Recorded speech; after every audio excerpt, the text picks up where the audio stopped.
আচ্ছা, ঝালমুড়ি দেখে করে কার খেতে ইচ্ছে করে না বলো তো? আমার তো ঝালমুড়ি দেখলেই খেতে ইচ্ছে করে। ট্রেনে, বাসে কিংবা রাস্তার কোনো সাইডে যদি আমি ঝালমুড়ির দোকান দেখি তাহলে তো আমাকে খেতেই হবে।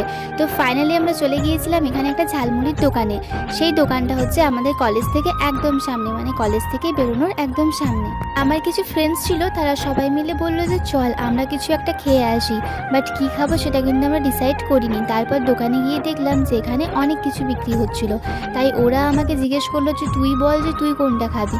আমি বললাম যে তোরা যেটা খাবি আমিও সেটাই খাবো। এখানে দেখো অনেক কিছু বিক্রি করা হচ্ছিল। তো সেখানে তার মধ্যে আমরা ডিসাইড করেছিলাম যে আমরা ঝালমুড়ি খাবো, কারণ ঝালমুড়ি খেতে সব থেকে বেশি ভালো লাগে। তারপর ঝালমুড়ি কিনে করে দেখো ফার্স্ট আমাকে দিল, তারপর ওরাও নিল।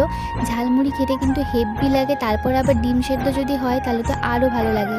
এরপর আমরা সোজা চলে এসেছি একদম কলেজের ভেতরে। দেখো এতগুলো ঝালমুড়ি কিন্তু আমি একা খেতে পাইনি।